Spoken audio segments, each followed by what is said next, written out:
Eu vivo contente, feliz a cantar, em paz e alegria é o meu caminhar.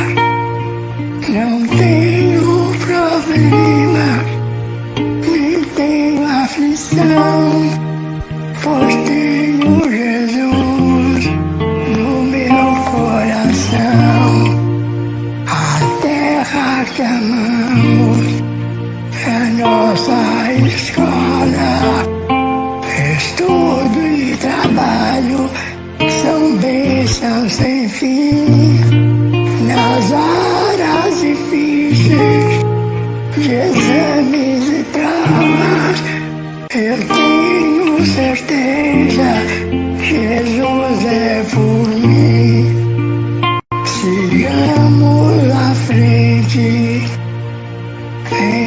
embora os espinhos, ouvimos de perto serena voz. Ninguém retroceda de nossos caminhos, é o Cristo divino chamando por nós. Nós vamos passar um vídeo seu sobre o comentário da Cris. Cris, o que você tem para comentar sobre o vídeo do Elahá? Então, é isso que temos para hoje, meus amigos. O vídeo do Elahá. E o meu comentário vai recordar o que falamos na semana passada, né? E vínhamos falando, né? Já preparando a questão toda desse inaugurar do século XIX, quando tratamos também da Revolução Francesa, que foi bastante abordada, tanto no capítulo 23 quanto no capítulo 22. E a gente falava que o século XIX ele se apresenta como um século abre alas, não foi isso, Elahá? Foi a Sim. nomenclatura, né, que a gente acabou classificando dessa forma. Uhum. O século XIX foi um século abre alas, inaugurando uma nova visão de mundo com o emergir, né, com o acontecimento da ciência ganhando vigor, ganhando musculatura, e nesse ganho de musculatura e nessa sua apresentação contundente, iluminada sob o foco do iluminismo, né, do século da razão, que foi o século XVIII, do iluminismo, nós vamos ver a ciência criando um forte contraponto contra a intolerância religiosa, né? Aquela devassidão que foi a questão da Inquisição, da postura nada recomendável, muito pelo contrário, bastante condenável da Igreja Católica Apostólica Romana, né? Do Império Sacro Romano, e aí que vem da Idade Média. Então, nós vemos o século XIX rompendo várias barreiras, criando um contraponto contra a intolerância religiosa e o fanatismo, né? Então, hoje a gente resolveu inverter as coisas, o Elahá preparou um vídeo e eu fiz esse comentário para tentar aí resumir um pouco o conteúdo editorial desse vídeo, não é, senhora Jorge Elahá? É isso? Resumir bem o seu vídeo? Então é isso. O que temos para hoje, meus amigos, é o vídeo do Jorge Elahá, tá bom? Denise, é contigo. Vamos passar o vídeo? Vamos passar o vídeo de Jorge Elahá.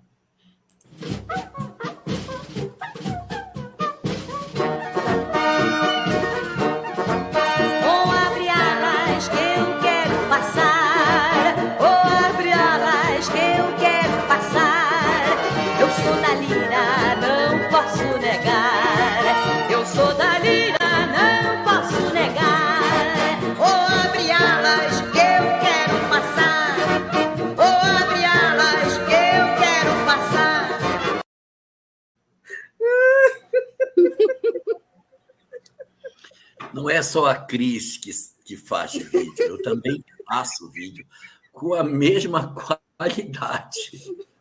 Né? Você vê que... Ai, meu Deus do céu! Olha, o seu poder de síntese é anestesiante, senhor Jorge Elarrat. Você sintetiza em uma tela, em um take, todo um século XIX. Como é que pode isso? Olha, me deu trabalho fazer a ciência passar entre os dois, porque não sei se vocês viram, ela passa por trás do fanatismo. Ela passa por entre eles. Deu trabalho fazer o meu Deus do céu. Essa foi muito boa, olha. Bom, mas muito bem. temos o vídeo da Cris. O nosso assunto de hoje é o Espiritismo e as grandes transições, que, de certa maneira, atravessa também o século XIX. Não tem esse título, mas o conteúdo dele é falando sobre esse século XIX. E ele é um século, realmente um século ponte, né?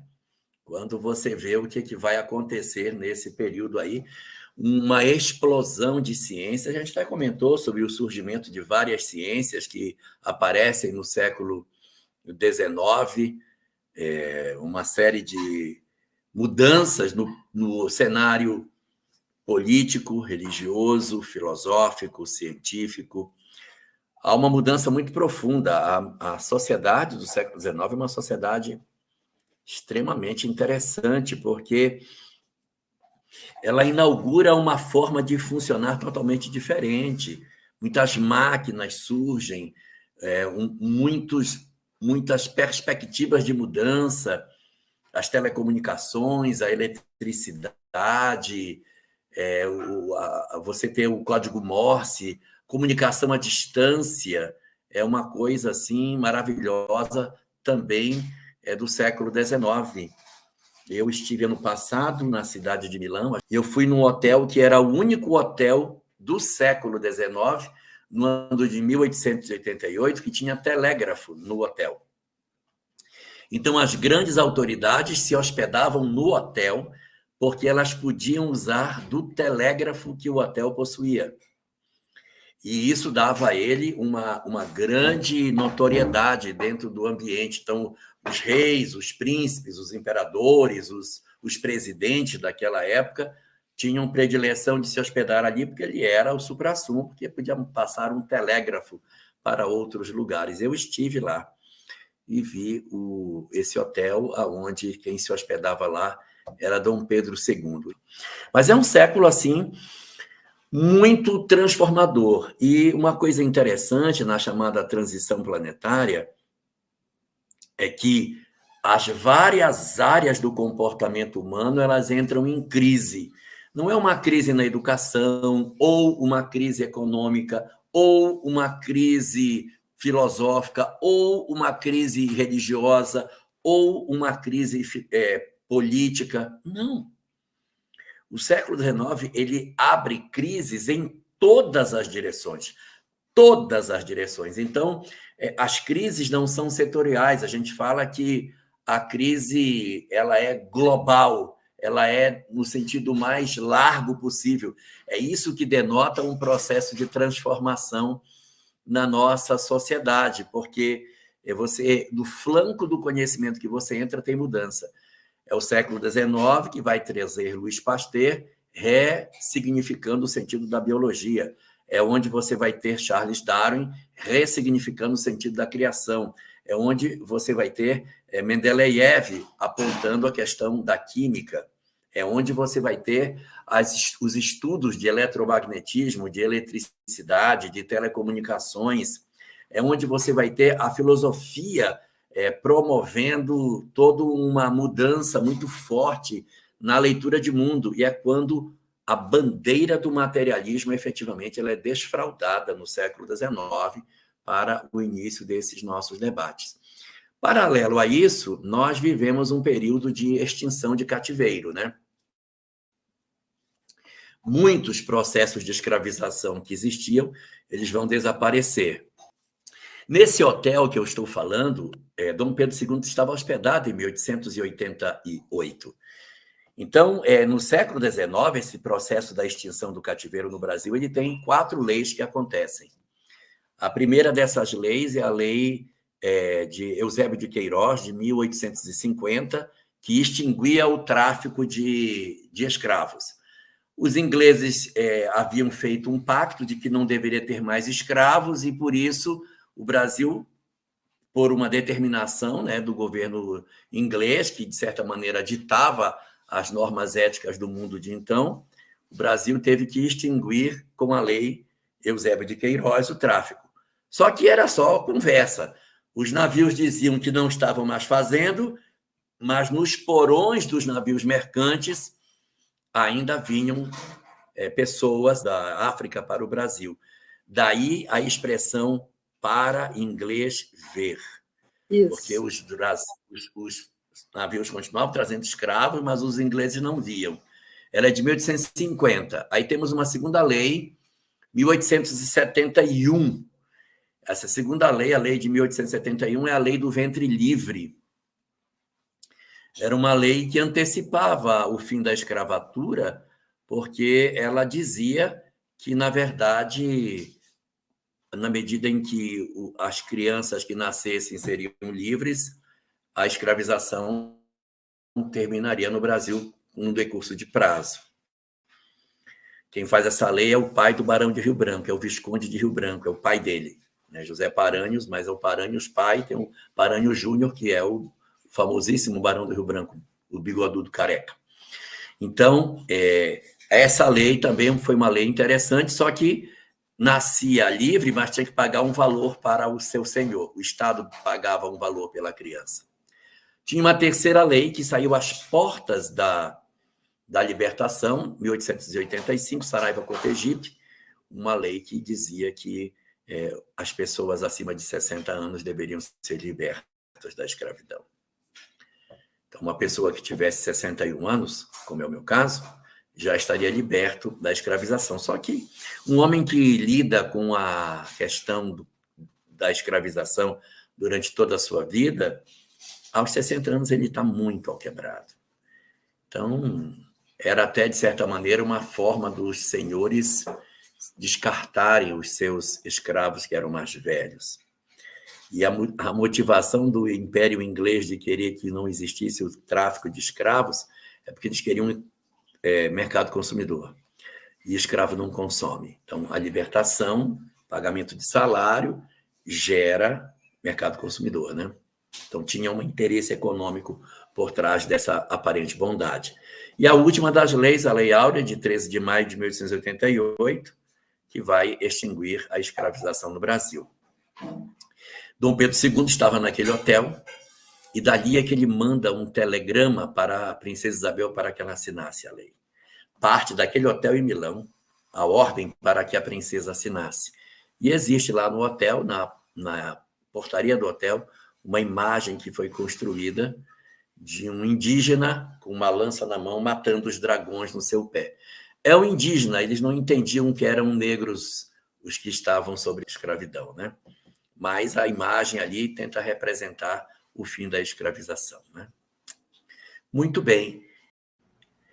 Esses fenômenos de libertação, eles são muito fortes, né? Uma série de autoridades daquele período fazem, por sua vez, o fenômeno da libertação.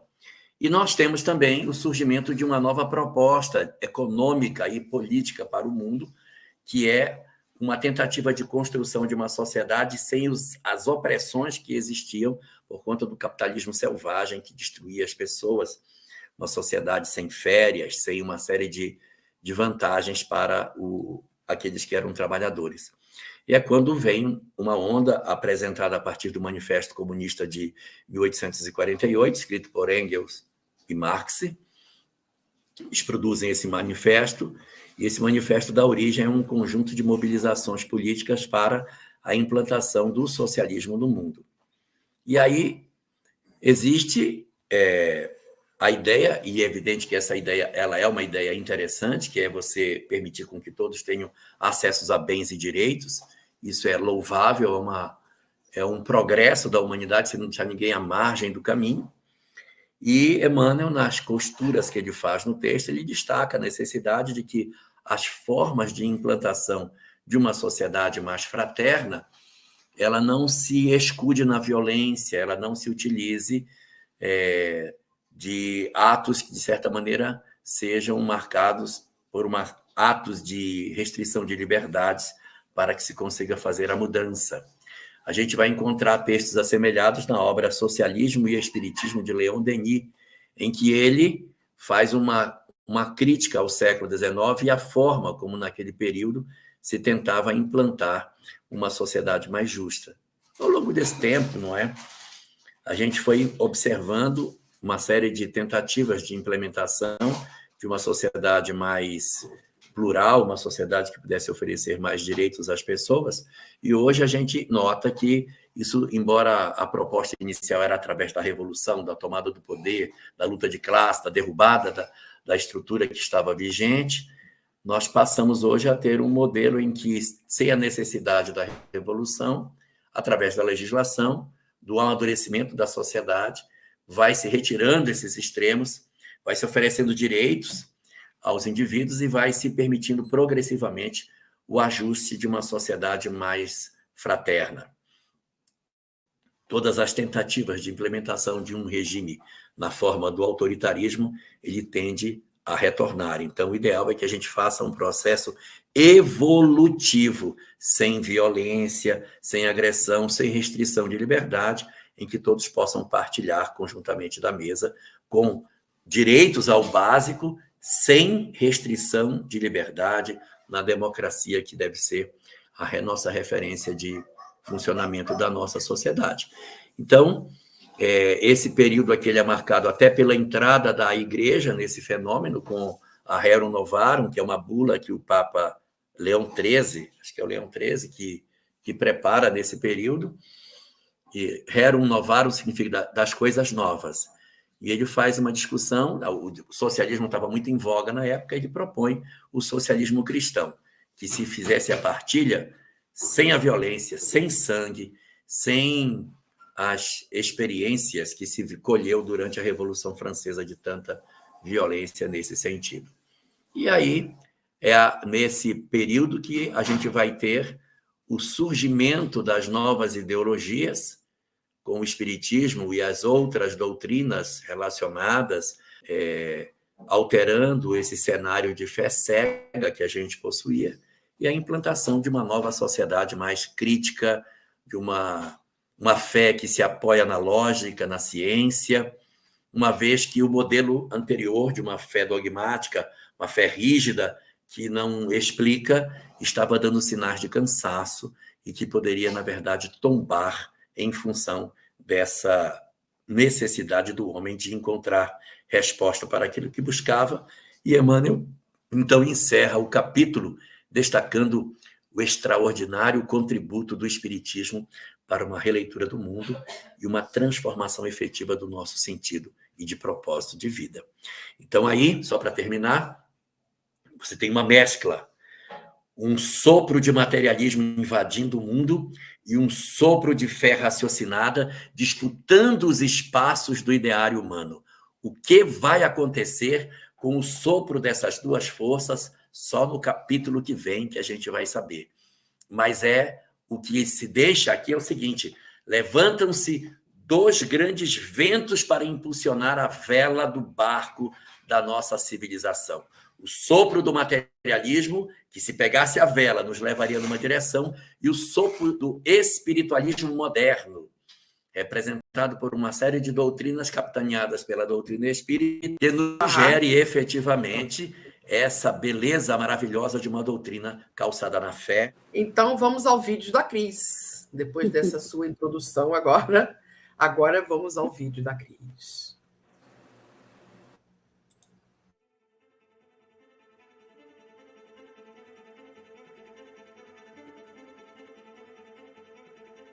O século XIX apresenta-se conclamando autonomia. Novas concepções sociais aprimoravam o homem na busca e na prática da liberdade. O Congresso de Viena lança a semente. A partir de 1834, o parlamento inglês começa a abolir a escravidão em todas as colônias da Grã-Bretanha. No Brasil, a Lei Eusébio de Queiroz extingue o tráfico negreiro. A revolta de 1848 na França delibera a liberdade em seus territórios. Na Rússia, Alexandre II declara libertos todos os camponeses.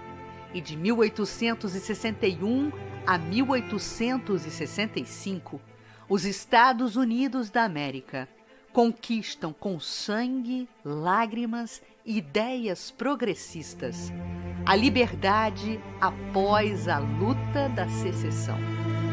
Na busca da ordem social perfeita, a liberdade movimenta-se em direção à igualdade. Porém, a utopia de Thomas More ou a República de Platão não conseguem execução, pois a igualdade absoluta depende igualmente das forças morais para realizar o grande milagre da elucidação de todos os espíritos. O socialismo fica estagnado no campo das ideias por ausência de práticas possíveis. Lutas inglórias marcam esse período da história. A Igreja Romana, que nutria a civilização ocidental desde o seu berço, perde a legitimidade de interlocução entre a política, a economia social, o surgimento do capitalismo e os dogmas da fé. O Papa Leão XIII vem ao campo da luta com a encíclica Rerum Novarum, que em português significa das coisas novas, iniciando a sistematização do pensamento social católico. Nessa hora psicológica das grandes transformações, surge o Espiritismo como elemento de harmonização. Alento para o espírito humano ao reabilitar o cristianismo que a Igreja deturpara. Com a verdade da reencarnação, evidencia o absurdo das teorias igualitárias absolutas, enquadrando o socialismo nos postulados cristãos. Alça luminosas reflexões acerca da justiça divina e prova que a única renovação apreciável é a do homem íntimo, célula viva do organismo social. Não se engana com as utopias da igualdade em vista dos conhecimentos da lei do esforço e do trabalho individual. Condena a opressão, indicando a necessária consciência dos imperativos da solidariedade humana. Diante da defecção espiritual da Igreja Católica em 1870, quando no Concílio do Vaticano I, no pontificado de Pio IX, é decretada a infabilidade papal. Muito ao longe iam as realizações iniciadas no Império de Constantino. No século XIX, a Igreja não cuidava de outra coisa que não fosse o seu reino perecível. Na trajetória humana, novas lutas renovadoras. A Guerra Russo-Japonesa e a Primeira Grande Guerra Mundial foram pródromos de uma luta maior.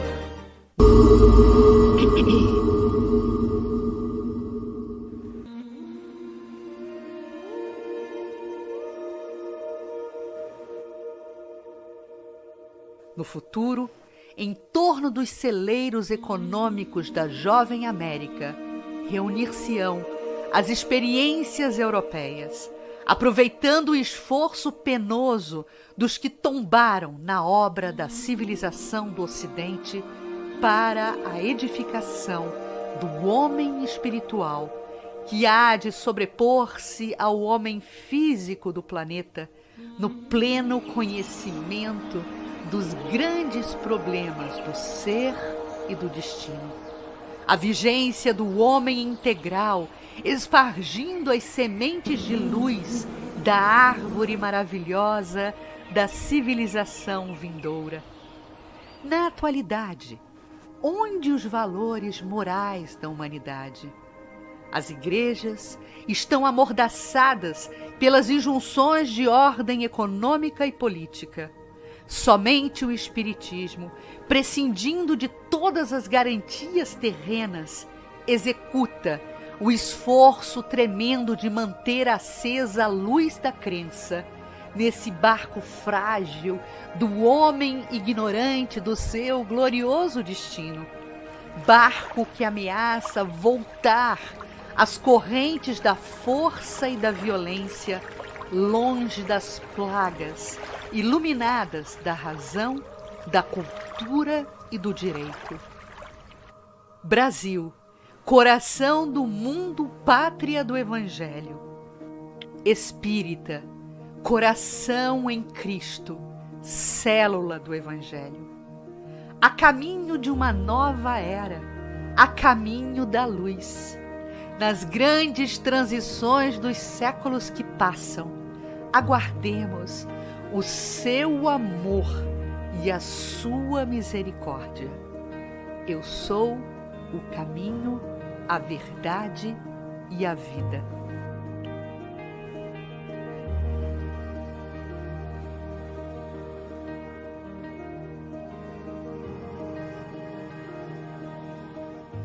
Olha, o Elahá não vê o vídeo, tá, gente? O Elahá não vê o meu vídeo, só a Denise que vê, porque ela que sobe o vídeo para a nossa plataforma. Não vejo o vídeo. O Elahá não viu. E assim, e daí eu acho importante a gente pegar, né, essas dicas da fala do nosso amigo Elahá, onde ele fala lindamente do curso da história humana e compara esse momento do século XIX como um momento onde estão acontecendo essas movimentações de ventos, né? O vento do materialismo, né? Justamente se contrapondo a um outro vento, que são das ideias renovadoras da fé, com o espiritualismo, né? com a doutrina espírita sedimentando em argamassa doutrinária toda essa ideia da vida além da matéria. E como o Elahá não viu o vídeo, ele também intuitivamente usa, né, Elahá, essa simbologia do veleiro que é a comunidade humana, né, navegando por esses mares do século XIX e tendo que enfrentar esses ventos, né, o vento do materialismo e o vento das ideias renovadoras no campo da religiosidade. Então, assim, é muito emocionante, meu amigo, e eu preciso confessar a todos vocês, meus amigos, quando há essa sincronicidade de ideias, porque a gente tem certeza que esse momento, né, quando nos debruçamos sobre a obra Caminho da Luz, é um momento, sem sombra de dúvidas, com uma chancela espiritual que quer sublinhar algumas ideias, né? E aí o meu amigo Jorge Elahá, muito bem intuído, sem ter visto o vídeo, ele faz uma análise com uma mesma abordagem, né, interpretativa desse momento da história da humanidade. E hoje, Denise e amigos, nós estamos nos debruçando sobre o penúltimo capítulo do livro. E é no penúltimo capítulo dessa obra, que eu considero monumental, né, redigida por Emmanuel, sob a pena segura de Chico Xavier, nosso homenageado da noite de hoje, que a gente vai perceber, né, que Emmanuel ele cita o Espiritismo como sendo um elemento fundamental para a mudança de rumo dessa visão de mundo, né? Ao longo de toda a obra, e aí, se vocês me permitem, eu vou fazer uma pequena... tentar fazer realmente uma síntese, um substrato de todo esse planejamento estratégico espiritual que a gente viu até agora, né? A gente percorreu toda a obra, todo o livro, Emmanuel nos apresentando, basicamente, as 3 grandes revelações para a humanidade, desde o período mosaico, desde o período pré-mosaico, inclusive, na Gênese planetária, né? Moisés sendo o primeiro grande protagonista dessa história da humanidade, nos entregando a lei da justiça. Depois nós vamos caminhar, né, por um momento de total controle do Império Romano, né, da águia, tentando impor todos os valores da matéria a uma sociedade refém ainda de ideias bastante bem pouco profundas, bastante superficiais, que eram as ideias que vigiam durante o Império Romano. E aí, durante esse Império Romano, surge a figura excelsa de Jesus, deixando tácita a segunda grande revelação, com a entrega da lei do amor, com a entrega do Evangelho. E após esse momento tenebroso, né, da entrega do Evangelho, a gente vai ver novamente a humanidade submergindo em um momento de Idade Média, né, onde é o momento das sombras, Sim. é o verso da medalha, né, dessa medalha que Jesus vinha nos apresentar, de uma visão nova de um mundo além da matéria, de uma verdadeira vida, que é a vida do espírito e a vida futura, né? E agora nós estamos entrando no século XIX, onde Emmanuel atesta nesse capítulo de hoje, que é o século de um novo momento psicológico da humanidade. A humanidade, após Moisés, após o advento do Cristo, após o cristianismo, já se encontrava maduro para receber justamente essa ideia da terceira revelação. A ideia que unia ciência, filosofia e religião. Uma religião sob uma nova faceta. Não uma religião que existia para os atendimentos mesquinhos do homem material, mas uma religião que promovia novamente o religare do humanismo, religava criatura e criador dentro desse arcabouço de entendimento, dentro de um arcabouço de entendimento que explicava a relação dessa criatura com o Criador, recuperando o Deus amoroso, o Deus Pai que Jesus nos apresentou, sob um ordenamento efetivado e preparado por Moisés. Então, meus amigos, a gente percebe que a trajetória da humanidade ela foi construída com muito carinho, com muito cuidado pelos benfeitores espirituais. E nós estamos agora vivendo num mundo moderno, tendo a ferramenta da doutrina espírita ao nosso alcance. A Cris lembrou uma coisa muito interessante, porque realmente no texto não fala de veleiro, não fala de vento, não fala.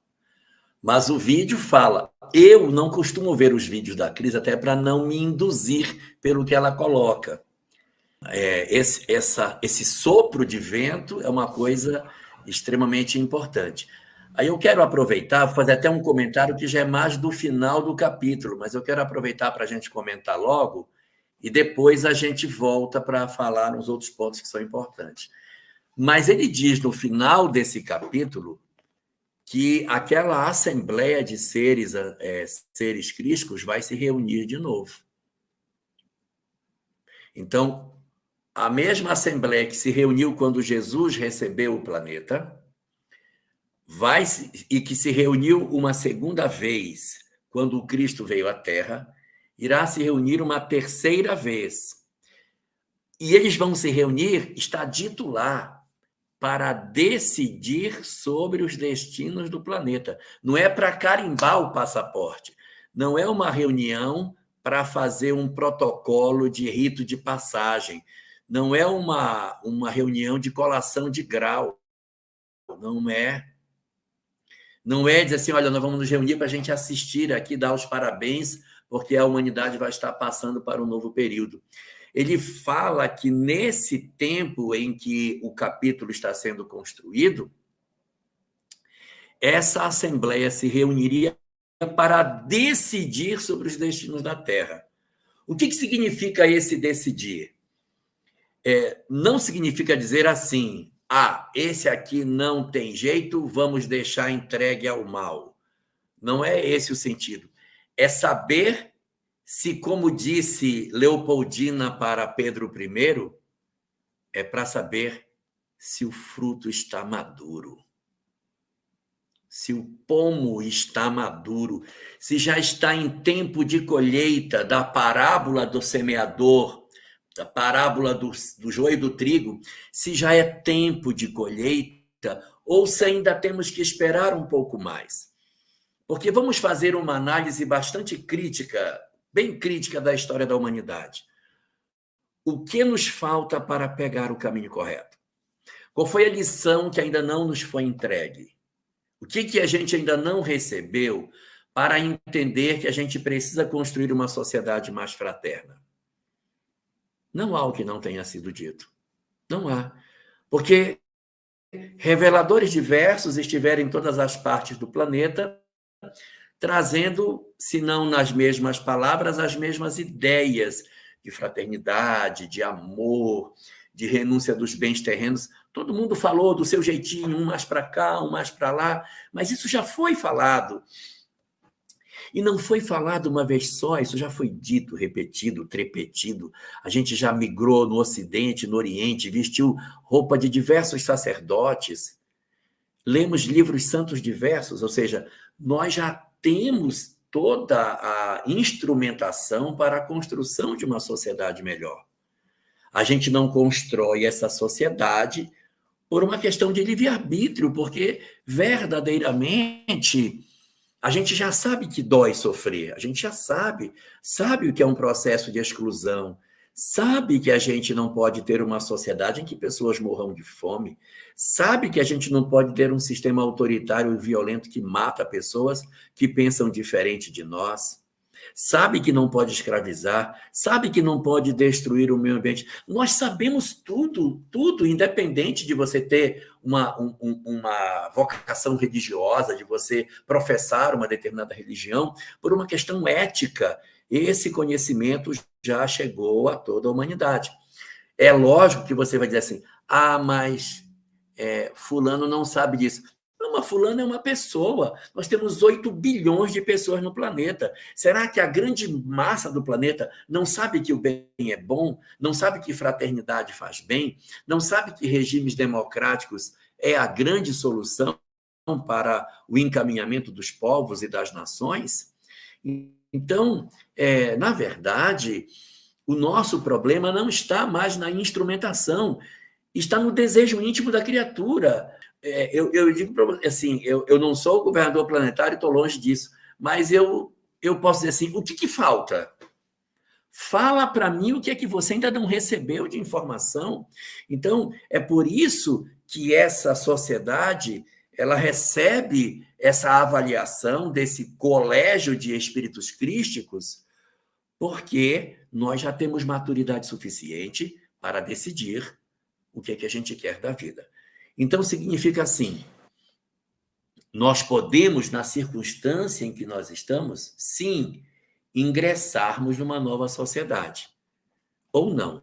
Então, essa reunião é para dizer o seguinte, já está na hora, já podemos fazer aquela famosa limpeza da retirada dos espíritos, porque a gente fala isso, desde o espiritismo tendo surgido, desde a época da Gênese, as almas não reencarnarão mais até... Aí continua reencarnando. Diabo que esse pessoal continua voltando. É porque o fruto ainda não está maduro. O processo, nós estamos ainda elegendo o mal como proposta. Nós estamos ainda elegendo o mal. Nós temos a possibilidade de eleger entre um caminho e o outro, e nós, deliberadamente, não é de dizer que estamos sendo forçados, o nosso livre-arbítrio nos empurra na direção do desamor. É o nosso livre-arbítrio.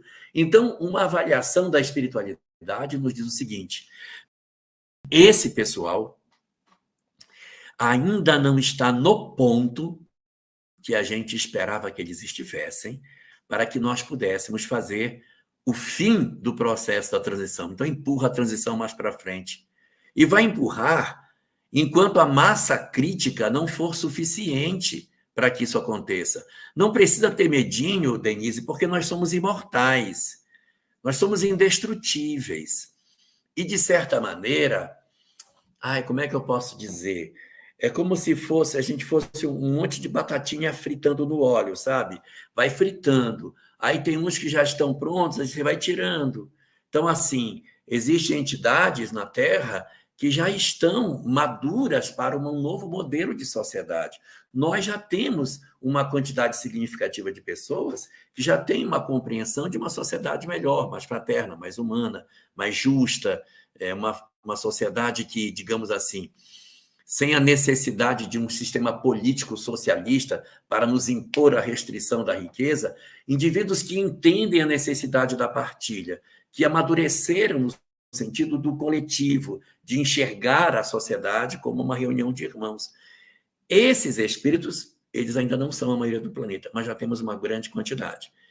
Capítulo 18 da Gênesis, item 27, no finalzinho do primeiro parágrafo, diz o seguinte, que esses que constituem a massa crítica do planeta, num orbe que ainda não se transformou, então é como se fosse assim, nós temos um planeta, o planeta inteiro ainda não se transformou, mas eu tenho dentro do planeta alguns que já se transformaram. Então, o que é que você faz? Você pega dentro do planeta esses que já têm o coraçãozinho já meio sapecado para lá e para cá, mas que já tem um coraçãozinho já meio mudado, e tira esses que estão nessa condição e leva para outro lugar do orbe, aonde as criaturas ainda não se espiritualizaram. Então, eu tenho aqui um local onde aqui o chocolate ainda está dos dois lados da peça. Então, diz Kardec, os que já se transformarem não migram da Terra, eles migram para outro lugar do planeta aonde existam esses, eu só tenho duas mãos, aonde existam esses que ainda não fizeram a sua mudança. Então, o que vai acontecer? Agora eu consegui. Aí, o que vai acontecer? Eu tenho, por exemplo, vou colocar aqui por hipótese, o Brasil. Eu tenho aqui no Brasil um espírito que já está transformado. O que eu faço com ele? Ele já está mudado, mas aqui nesse outro local não está. Então, eu pego esse cara e levo ele para encarnar aqui. Eu não estou inventando. Esse é o último parágrafo do item 27 do capítulo 18 da Gênesis. A migração ela é não é interplanetária, é intraplanetária, onde os espíritos migram para as regiões ainda mais frágeis para a implantação do reino de paz. E para onde que a gente vai? Para o lugar que for mais difícil, porque o lugar que está meia boca, não precisa ir ninguém, tem que ir para onde está difícil. E aí você diz, nossa, mas nunca tinha ouvido falar disso. Já ouviu sim. Você pega o Evangelho segundo o Espiritismo, capítulo 20, item 5, diz assim, os bons espíritas, tem um pedacinho que diz, e para aqueles que não recuarem diante dos testemunhos, o Senhor reservará para eles as tarefas mais difíceis na grande obra de regeneração da humanidade.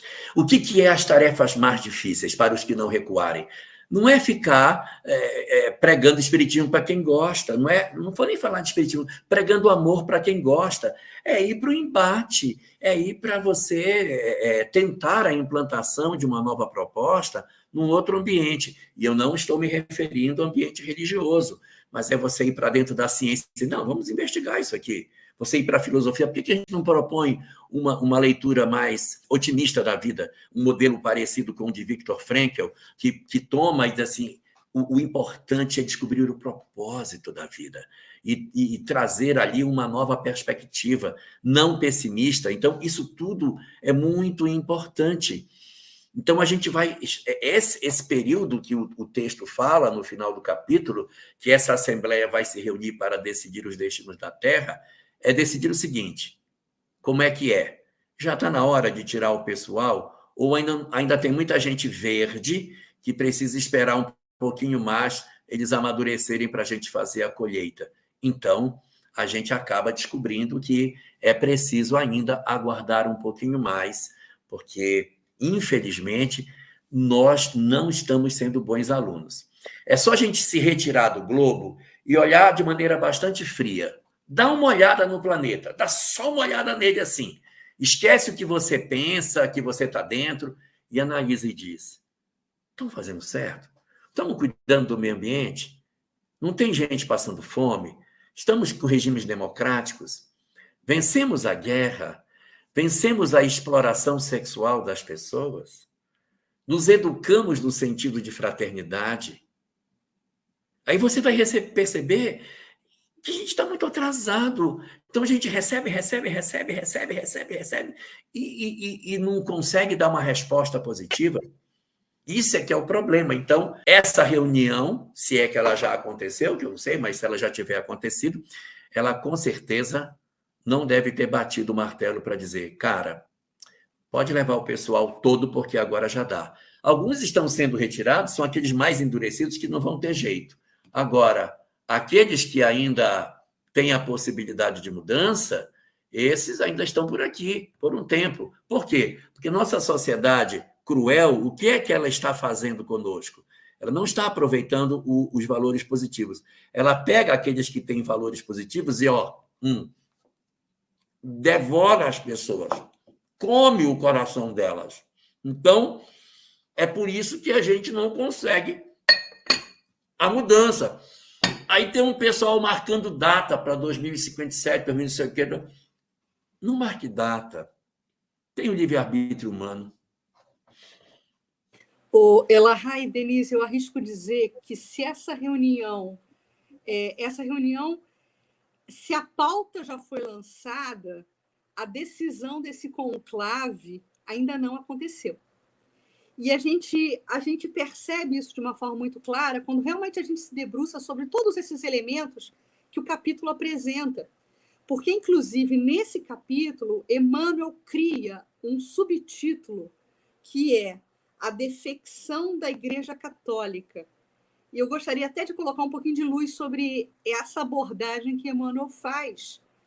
Porque até então a gente vinha vendo, né, a Igreja Católica com a supremacia ideológica sobre todos os povos, né, pelo menos ali do continente do mundo ocidental, dos países, né, pertencentes ao mundo ocidental.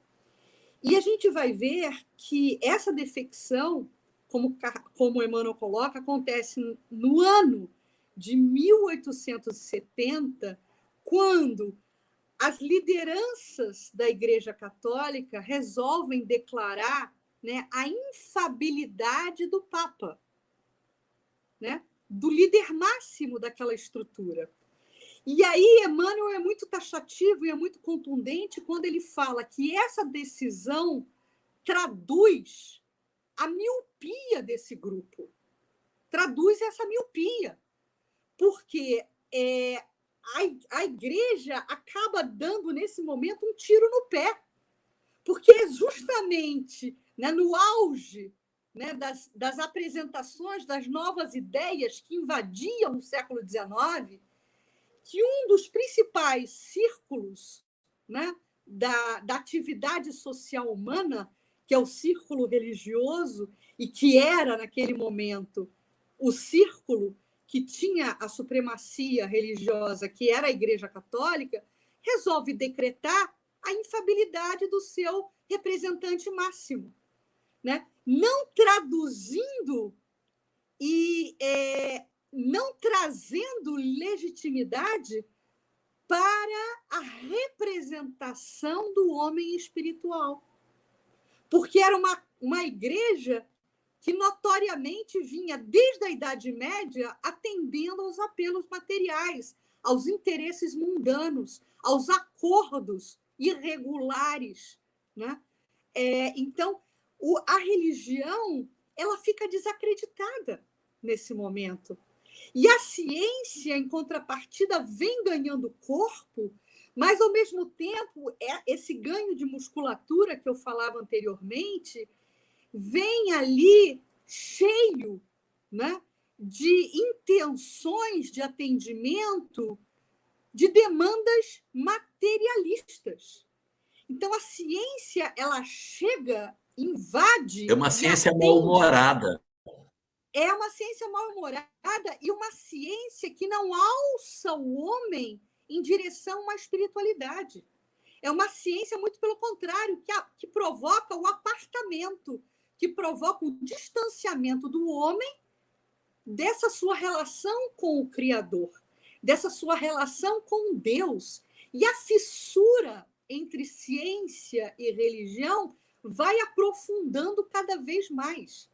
E daí a importância, nesse grave momento psicológico, que eu adoro essa expressão que Emmanuel se utiliza para traduzir, né, o clímax desse século XIX, esse grave problema, esse momento grave psicológico que a humanidade passava, que é utilizado pelos planos celestiais para a apresentação de um terceiro caminho, de um caminho do meio, né, que vai recuperar toda a moral do Cristo e que nos é ofertado como terceira revelação, como doutrina dos espíritos.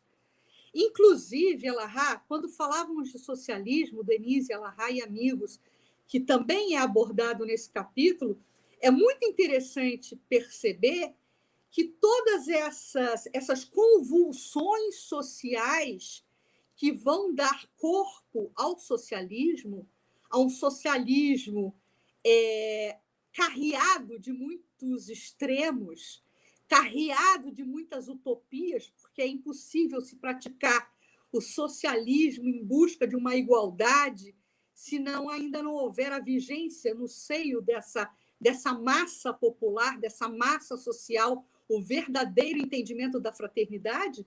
Não haverá igualdade sem o exercício da liberdade e sem o exercício da fraternidade. A igualdade fica na utopia. Então, é essa crítica que Emmanuel faz ao socialismo, que o socialismo cai no extremo de querer botar a goela dentro uma vigência de uma prática que ela é utópica, né? E aí, nesse momento do socialismo, quando ele se apresenta enquanto movimento social equivocado por conta do método que utiliza, ao mesmo tempo, na balança, né, desse recorte histórico, acontece a apresentação de uma doutrina dos espíritos. Eu sempre gosto de falar isso, porque a doutrina espírita ela é coletiva. A doutrina espírita ela não parte da mente de um espírito. Ela é uma congregação de esforços. Ela é plural. Aí sim, temos a vigência do verdadeiro socialismo. Aí sim, temos a vigência da verdadeira ação conjugada. E a doutrina espírita surge ensinando o método. Kardec foi o codificador. A doutrina espírita não saiu da cabeça de Kardec. Ele foi um grande mensageiro desse grandioso trabalho de equipe, que é a doutrina dos espíritos, plural. É todo mundo trabalhando junto, tentando erguer a mesma bandeira de luz para clarear as nossas realidades. Eu queria trazer aqui uma contribuição sobre a questão da infalibilidade papal. O que é a infalibilidade papal? É uma declaração emitida pelo Papa Pio IX, ou seja, ele é a representação da verdade. E isso vai se conectar com uma informação que o Emmanuel mesmo passou lá atrás. Mas como vocês dormem durante a live, vocês não vão lembrar. Mas houve um período em que ele falou de 42 meses, que é o período no qual a besta dominaria o mundo. São 42 meses, e esses 42 meses são convertidos em meses de dias que são anos. Então, são 42 vezes 30, dá 1.260 anos. O ano de início desses 1.260 anos é o ano 610, que é quando o imperador Focas, ele na verdade, dominado pelo... O poder papal é dominado pelo imperador Focas. Então, a igreja fica totalmente à mercê desse processo de dominação temporal, né? E ela vai terminar em 1870, quando a Igreja vai declarar a infalibilidade papal. É quando Emmanuel diz, é de 610 a 1870, fazendo as contas da 1260 anos, que são os 42 meses. E isso vai encaixar na profecia que está no Apocalipse, que foi feita 6 séculos antes, quando João Evangelista produziu esse texto. E aí a gente vai perceber o seguinte: a igreja do século XIX, ela se reinventa. Se a igreja tivesse ficado com o padrão do século XIX, ela não teria estado no século XX. Então, nós temos esse concílio, que é o Vaticano I, que é um concílio que vai fazer uma série de reflexões, mas a gente vai ter, em 1963, o Concílio Vaticano II, já na mão do nosso queridíssimo João XXIII, que é o concílio que vai dar um hausto de vida para a igreja, porque é quando o padre tira a batina, é quando ele passa a rezar a missa em português, ele se vira de frente para a nave da igreja, porque ele rezava de costa, de frente para o, acho que é santuário que chama, o altar. Altar. Isso, o altar. Então, o padre rezava em latim de costa para a nave da igreja, de frente para o altar. Quando veio o Concílio Vaticano II, então o padre tira a batina, vira de frente, fala em português, e são criadas as comunidades eclesiais de base, a pastoral da saúde, pastoral da criança, pastoral do idoso, que nós temos que reconhecer, é uma mudança visceral na igreja, porque ela é uma instituição multimilenar que ela dá um cavalo de pau na sua própria estrutura para sobreviver. Então, ela tem sobrevida em função desse rearranjo que é feito no Concílio Vaticano II. E aí é o ostensório que não podia dar as costas. E aí acontece essa mudança que foi muito importante para a sobrevivência da igreja no ambiente onde nós vivemos. Então, a gente não vive mais a história da religião do século XIX. Quando a gente pega o livro O Céu e o Inferno, tem lá no capítulo O Inferno, tem um discurso de um padre dizendo como é que é o sofrimento no inferno, como é o caldeirão, como é que os diabinhos espetam as pessoas.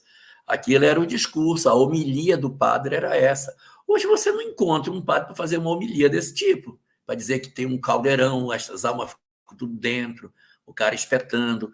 É uma outra proposta. Você pega um padre Marcelo Rossi, um padre Fábio de Mello, são filósofos, são pessoas incríveis. Padre Antônio Maria, o glorioso padre Zezinho. Nossa, esses caras são incríveis. Isso não tem nada a ver com essa igreja do século XIX. Então, ela se reinventa. Mas esses movimentos de desespero do século XIX, por exemplo, ele coloca a Rerum Novarum para quê? Para poder colocar a igreja de volta no cenário político do mundo, porque o socialismo deu uma escanteada na igreja e jogou ela para fora. Isso não precisa de Deus para construir uma sociedade melhor. É a luta de classe que vai construir isso. Não, eu vou propor que a gente faça uma mudança nas nossas vidas, mas sem abandonar a ideia do cristianismo. Aí ele conjuga o socialismo com Jesus, o socialismo cristão, para tentar sobreviver. Então, são feitas várias tentativas para reencaixar a igreja no cenário político, mas o êxito vai ter lá no Concílio Vaticano II. Isso tudo são mudanças muito importantes que aconteceram, mas a ciência, muito mal-humorada, muito ferida, machucada, perseguida durante mais de milênio pela religião, não quer conversa com ela. A religião quer esmagar, dar o troco para a religião daquilo que ela sofreu, né? Inclusive, Elahá, para a gente refletir juntos aqui de como é tudo muito contraditório, né? E de como é tudo muito curioso, porque aqueles que trabalham contra, né, a evolução do planeta e a evolução da sociedade, né, planetária, a gente percebe que, quando da primeira revelação, se fez um esforço enorme, né? Tendo ali como grande pai desse esforço a figura de Moisés, ratificando e construindo com solidez a ideia de um Deus único, né? Ele consegue consolidar isso junto aos filhos de Israel, o povo eleito, para espraiar essa ideia benéfica para o impulsionamento da evolução do nosso planeta. E aí, no início, isso aconteceu no início do processo da evolução, a caminho da luz. E agora, no fim do século XIX, que é um outro grande marco, né, desse a caminho da luz, a gente vê reiterados esforços negativos, esforços de contraponto das trevas, para que novamente se mantenha submersa a ideia de Deus, com esse agigantamento da ciência, trazendo com ela a ideia do materialismo e tentando soterrar novamente a ideia de Deus, que foi, ao longo da Idade Média e ao longo dos descaminhos da Igreja, da religião oficialmente instituída, deturpada. Então, por muito pouco, se não fosse o emergir desses novos ciclos de pensamento filosóficos, do espiritualismo moderno, da doutrina espírita, no fim do século XIX, pelo menos na segunda metade do século XIX, talvez a humanidade tivesse sucumbido novamente a um segundo momento de soterramento da ideia de Deus. Isso não aconteceu, graças a Deus. Eu diria que o século XIX foi um século que teve muito solavanco na humanidade. O barco balançou bastante, porque nós poderíamos ter tomado direções as mais diferentes possíveis. Nós poderíamos ter ingressado numa sociedade mais espiritualizada, é verdade, não ingressamos. Mas ingressamos numa sociedade mais científica, isso é verdade. Vivemos uma mudança muito grande de muitas coisas, mas a gente não fez boas opções. Então, o fato de nós termos hoje um adoecimento muito grande da nossa sociedade é um indicativo de que a gente aprumou a vela no rumo errado. Porque nós poderíamos ter alinhado a vela do nosso barco com ideias mais espiritualistas, ideias de fraternidade. Nós não alinhamos, nós fizemos opções muito infelizes. E está aí a colheita que a gente teve com a sociedade adoecida, perturbada, aflita, doente, cheia de conflitos, com taxas de suicídio, de depressão, como nunca tivemos antes. Então, essa é a grande demonstração que o nosso barco não está singrando para os caminhos corretos que a gente deveria ter, né? Senhor, nós te agradecemos a oportunidade de podermos estar em contato com a história da humanidade, iluminada pelas luzes dos imortais. Os nossos corações se sentem profundamente tocados a partir do momento em que tu nos ofereces o dom de percebermos a mão invisível do amor, guiando os caminhos da nossa humanidade para que encontremos o destino feliz de todos nós.